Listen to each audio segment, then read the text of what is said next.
Most recently we have discussed compact hot hatches in Autogefuehl, your #1 resource for in-depth car reviews and the #1 community to discuss cars. But which one is the one with the best performance? Could it be this one here, the Audi RS3? Recently it was also updated, 400 horsepower under the hood. We checked the performance but also tell you everything you need to know about exterior, interior and the driving experience, and also compare it to an S3 for you. And what's the price? This is also very surprising. But let's start here with our normal order in Full HD, full screen and full length. Let's go!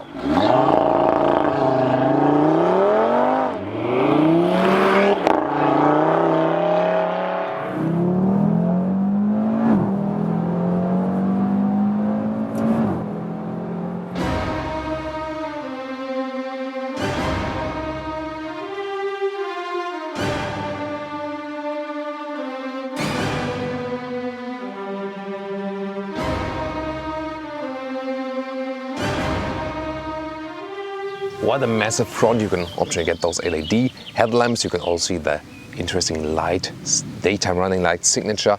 Huge front grille with shiny or glossy black elements, RS3 logo.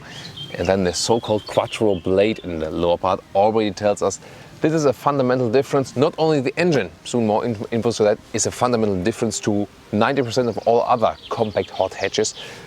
This one here, the Quattro, the all-wheel drive is also a very big difference, so you won't feel this typical understeering feel like in other front-wheel driven cars which have so much power on the front axle, just because also power is transported to the rear wheels. Very aggressive, also in the so-called Nardo grey color, a signature color for this car. 4.23 meters or 13.9 is the total length. The RS3 is available as hatch, as we have it here right now, or also as a sedan. Then it's about 25 centimeters longer or almost a foot longer. The trunk will be longer, but of course this one here is more versatile to load in and out. Then it comes here with the 19-inch rims we have here today, two-color scheme. Of course, more aggressive look, and look how big the front brakes are. Wow, very huge brake disc, and you can even get a carbon ceramic brake here for the RS3, but that's really not necessary. Other than that, a subtle design line here on height of the door handle, then black frames around the windows to stress this aggressive styling, and the typical C-shaped form here with a strong C-pillar in the compact hatch style at the rear. And here we come to the rear. Since the recent product update, also with a new modern LED daytime running light signature, you also can get those cascading turning indicator lights, then optional. And the main thing here is about the rear of this car. Besides being the normal A3, yes, it's a little bit wider, and then at the lower part, wow, what is this? This is so massive, but this one here, I mean, you already get the bigger exhaust for the RS3, but this one here is again then the optional 1,000 euro extra performance exhaust if you want to have it a little bit more extreme.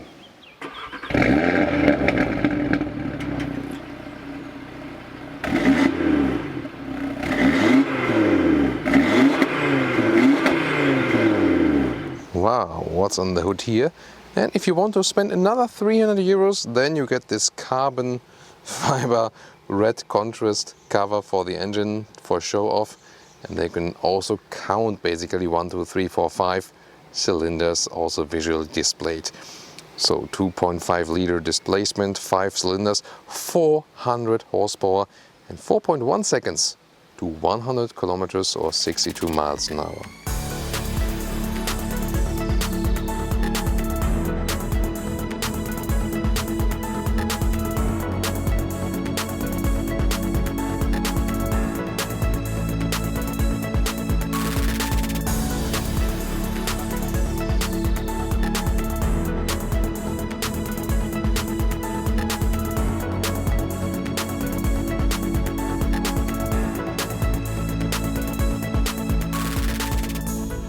As we know from Audi, great interior build quality here with carbon fiber inlets, also Alcantara use. All the buttons and switches are clicking and are very well processed. Also some space for bigger bottles here at the inside of the doors. Then RS entry logo and RS floor mats. The steering wheel, you can get it here with the Alcantara at the side. It's really superb, also with the flat bottom. Then there's here the RS design package. Get red rings here around the vents.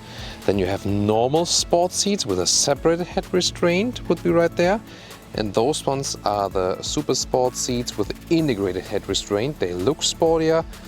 For long-term driving, I recommend the base sport seats, and they also have the RS design package here with red. One flaw that no matter which seat you pick in the RS3, they are always equipped with animal skin leather, and that's of course nothing suitable for a sports car where you would more expect fabric or Alcantara, especially not only at the inside of the steering wheel, but especially at the inside of the seats. Getting inside is fairly easy. It's a normal compact hatch car, and then sitting is also a normal compact hatch position, just a little bit lower here suspension wise. And those sport seats here offer you more shoulder support, for example, and of course you slide on them around as it's leather. Then the steering wheel with a great grip, and you can also adjust it in a very smooth way and really can find a good position. I'm 1.86 m or 6'1", and that leaves a lot of headroom still, so also no problem for taller people. However, in the mid-size segment, as a tall person, you always have more comfort. You have to know that. But for a compact segment vehicle, it offers really good room in the front here, and you feel pretty much at home. You feel somewhat in a normal car, but with those racing accentuations, you're already prepared for what's going on. But when you really feel the racing factor, then you're driving. And this will also happen very soon. Interior overview, pretty clean. Little soft touch right here. Red accentuations around the round vents. Interesting solution. Still real climate unit, and let's turn on the ignition and you can see this optional virtual cockpit, and also the central screen pops up. This car still has it here. For all the other vehicles, they are removing this feature now because they say no one would be using it. Everyone is driving with the screen up anyway, but we had some feedback saying, I'm really using it, I like the feature. You can also have a separate button for that one, is placed right here. It's a cool feature, but of course another electric motor, so you have to think about if you do that. Smartphone integration is possible with a plug. Other than that, you can also use Bluetooth. Again, take a look at this very compact steering wheel with a round shape of the Audi logo surrounding here with the airbag cover. You can control then the sound here, or also in the center knob down there, and left side control of the digital instruments. Two more deals to this and to this. And last but not least, horizontal stress here, also with carbon fiber decal element. I still like to have those nice Audi metal knurled temperature knobs. They are just so great to be left out of the car just for the, sake of digital screens all over the place. Or what do you think? It is still one of my favorite features, this metal knurling knob, so I can't show it often enough, as long as it's still there. Instruments, you can always change the view, have the music on the left side, or also the consumption figure, or also the GPS. You also have the bigger view, full GPS view. Wow, that's what the virtual cockpit is for. You're really flexible and it looks very fancy. And here in the center infotainment system, it looks like this. This will be the classic Bluetooth telephone connection. You can change also features from the car. Here, for example, is the drive select, talking about the drive modes later when we drive the car. And taking a look at the map. Of course, looks quite fancy here with the satellite view. And if you want to enter an address, you can also write, for example, like this, and then you can pick it accordingly. It's also a nice feature. Middle console with the USB port in the front. This works for the smartphone connection. Then the S-tronic dual clutch transmission shifting lever, also with the Alcantara cover. Then in the lower part you have this MMI turning pressing knob. Well, that looks weird on camera. Strange. Strange effect on camera, but I have no idea why the camera is doing that. That's a premiere. Well, anyway, you can also, as I showed you, write with this one, like, say B or F or something. Yeah. And also electric handbrake.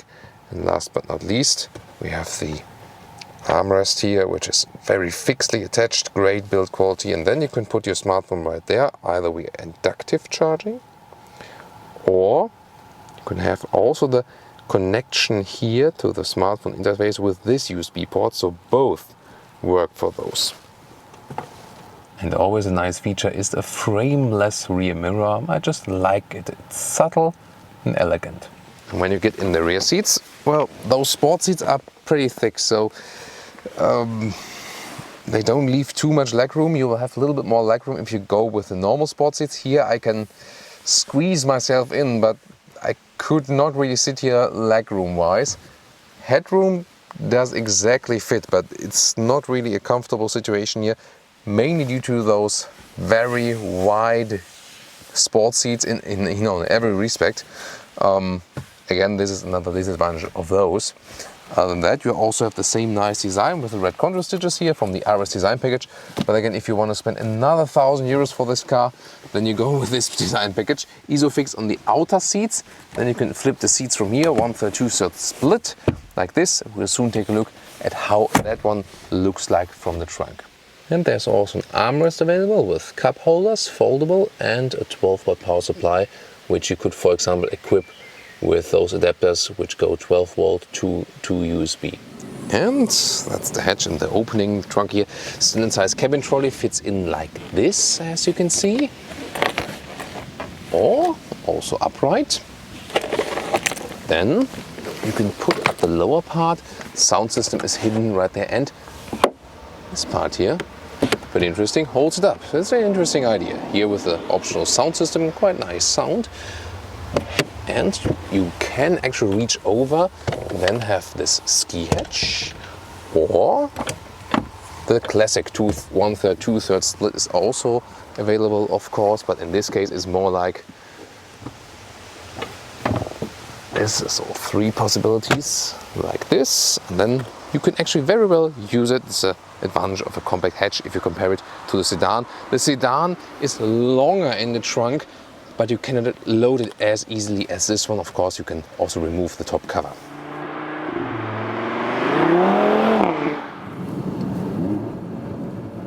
Welcome.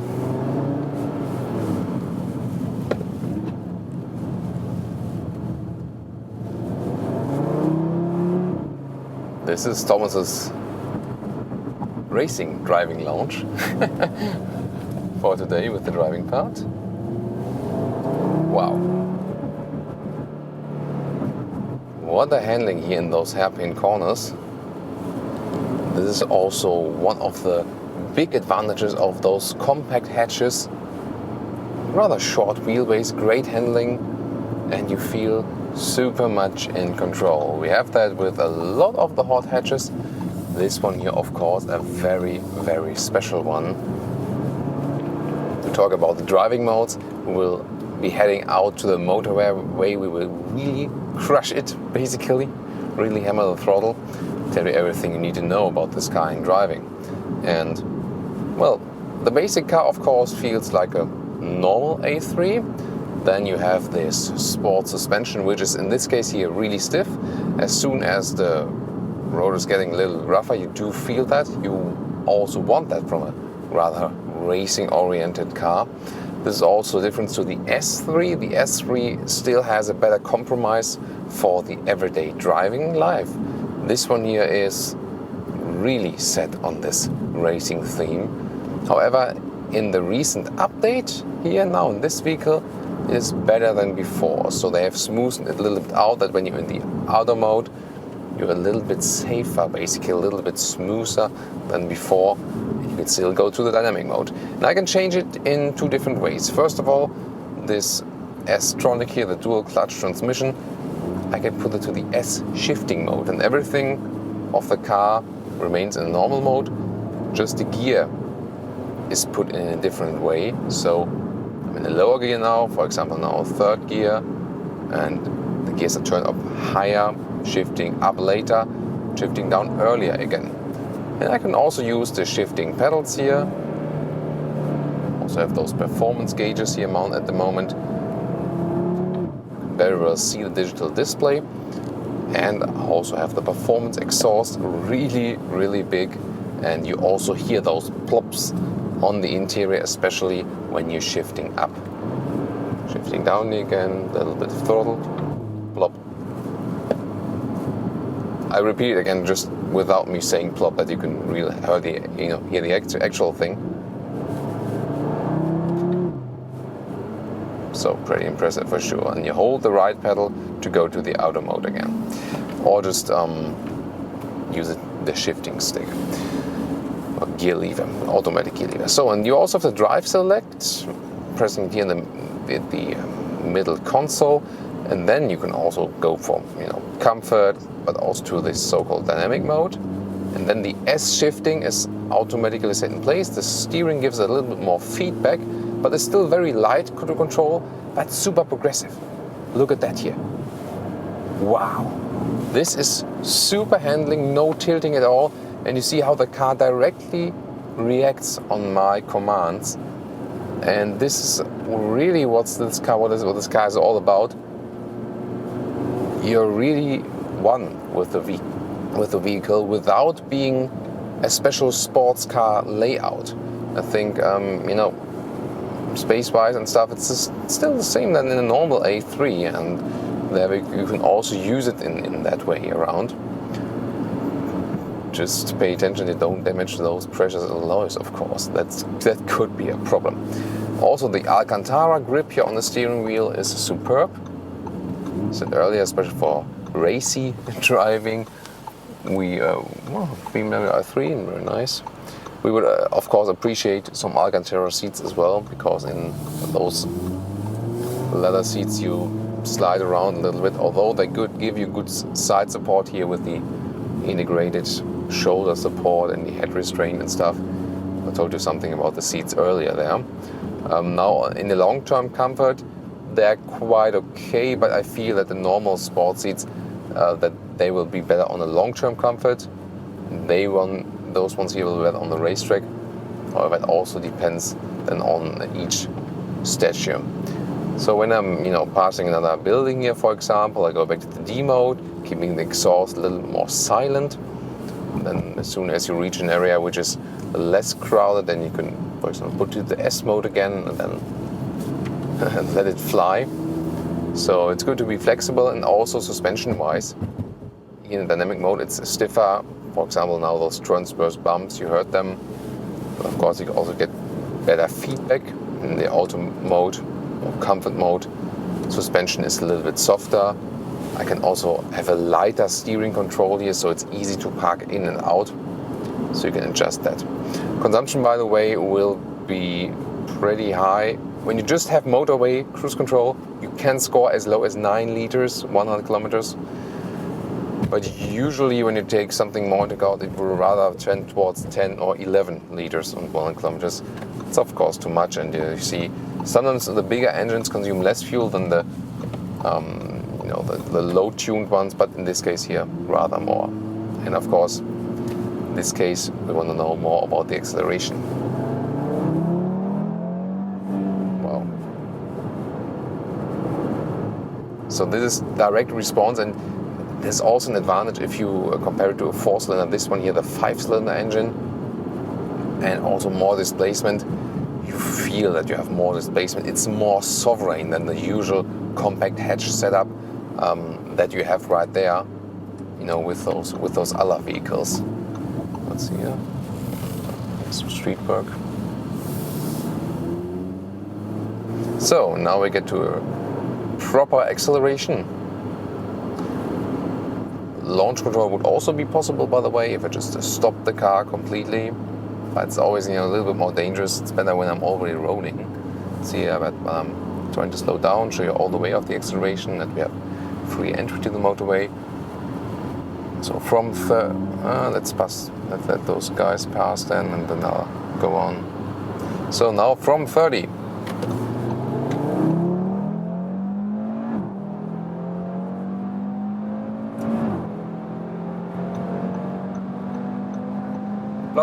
That's 180.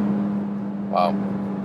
Really sovereign acceleration, and also very smooth how everything is being handled.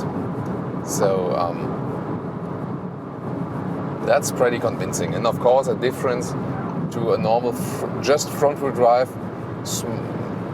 low horsepower compact hatch, if you could say low. Here with those 400 horsepower,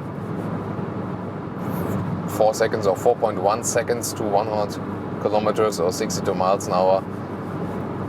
That's rather in the region, of a very strong Porsche or something. So very peculiar for a compact hatch. And also at higher speeds, noise insulation remains good.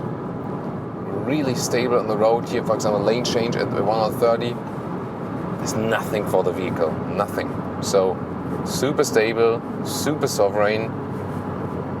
And at the same time, I have to say, yes, the suspension is stiff, but considering the sporty values of this vehicle, it is still somewhat comfortable if you compare it to some others. For example, a Honda Civic Type R or Ford Focus RS are definitely rougher suspension-wise, from the whole setup and how the car feels, for example. You want that screen go away, by the way? Yeah, you can still do it.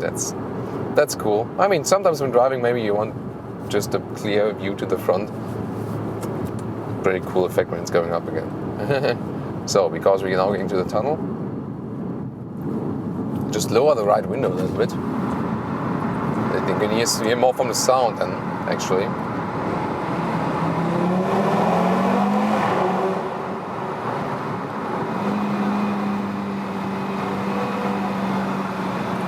Now, difference when I have the window higher, like just closed. Especially when you go second to third or third to fourth gear, then you have this blob. This. Also, you can say the DSG fart. It's known as. And what is actually happening there in that case? Well, when shifting up, in those very sporty DSG variants, or S-tronic as they call it, Audi, they give just a little bit fuel, just a little bit fuel is being put in the valve, and then it's exploding and giving that blob.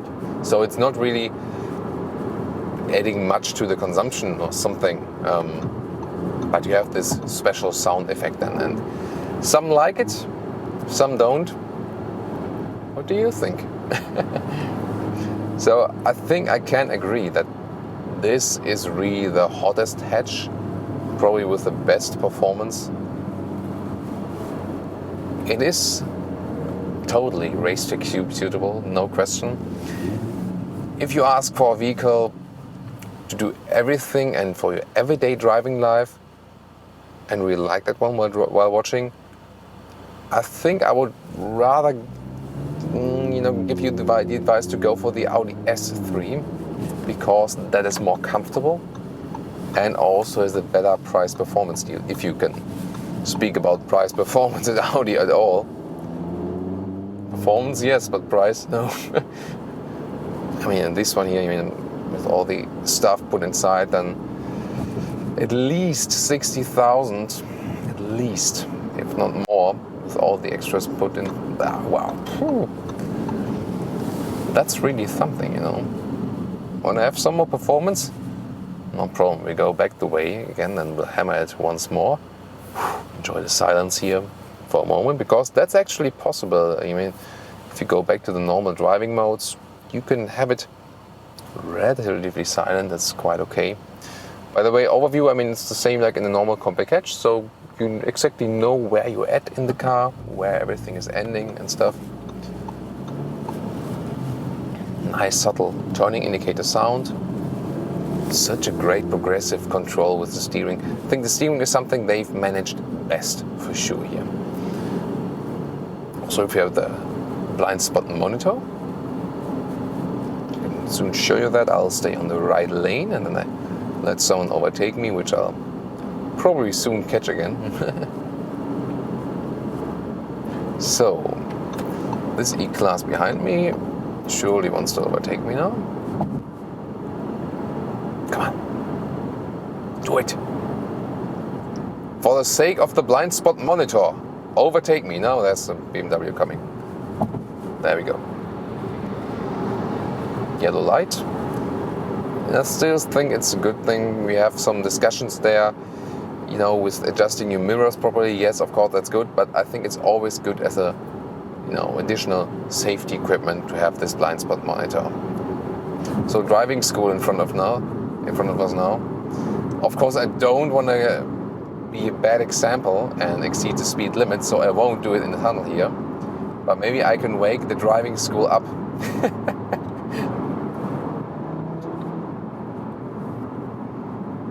Sometimes when you accelerate here in this tunnel, then with such a vehicle, you would think you're maybe driving Formula 1 in Monte Carlo or something. But then as soon as I'm allowed to, I'll hammer the throttle again. And maybe that will be a little exciting then on today's driving school run. Whoever is learning to drive here right now. So, give me some space, guys. What do you think about the performance so far here? So now it will be interesting because we'll start at a higher speed, see how the car performs there, because starting at the higher speed, that's something usually only, you know, a V6 or something will manage quite well. Will it also be well handled here by the 5-cylinder, which is definitely a very unique setup. So, now yes. Now let's go from 80.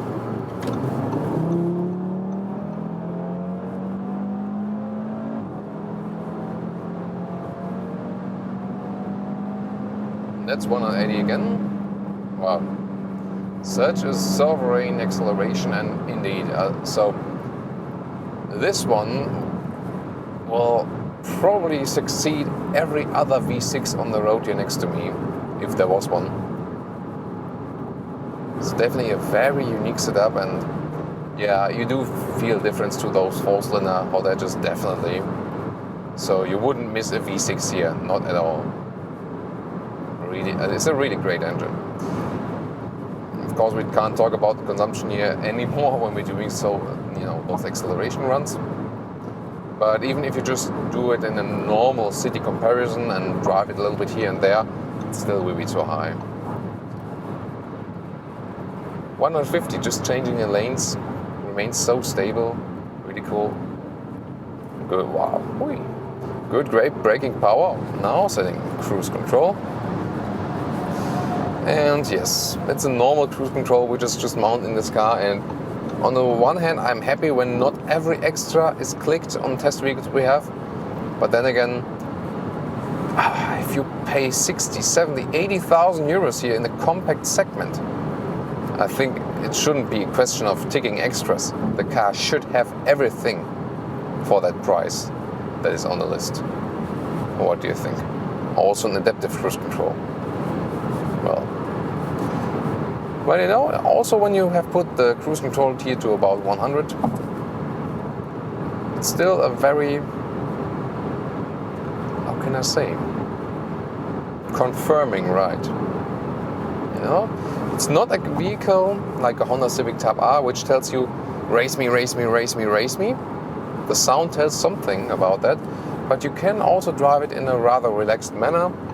So you can also maybe have a longer motorway trip, for example, without, in Germany you always say, mit dem Messer zwischen den Zähnen, so, you know, with the knife between the teeth, like, you know, those, you know, pirates entering a ship or something. So you can also drive it in a relaxing way. It always has this power reserve, which is always there, that you can ask for it to come. So I think the driving part does prove that this one here is the most performant compact vehicle there is on the road at the moment.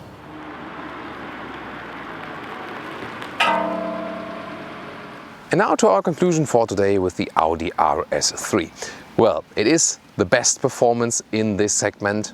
That is basically out of question. The figures show it, and also I feel it in driving, and it's still not the most uncomfortable one. That's also something. Of course, this all-wheel drive is more than most of the other compact segment hatches have, and also 1 cylinder more displacement is up, and you do feel that, yes. Interior, very well processed, great build quality, still somewhat conservative layout, we know, because the car is also not entirely new from the base platform. But the thing is, you know, you can still like that. I like to have the turning metal knobs, but I don't like, of course, especially for a sports vehicle, they need fabric or Alcantara inside to get it more racing style, also, at least in the interior, more sustainable. Consumption is, of course, not as sustainable. Even if you don't push the issue, you can always count with about 10 to 11 liters on 100 kilometers. Then again, the driving fun is definitely there. And you can still somewhat take this car for your everyday driving life. That's possible.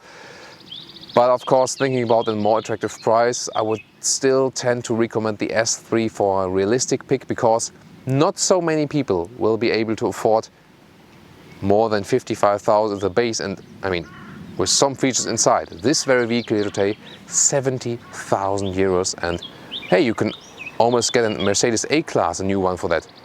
Oh, wait a minute, that's also compact segment. Something is going wrong with the prices in the premium compact segment. Don't you think so as well? Definitely too much, and I don't see me at any time paying so much money for a compact segment car. But then again, you want to know which is the best performing one? This is it. What do you think? Tell me your opinion in the comments, and also tune in next time.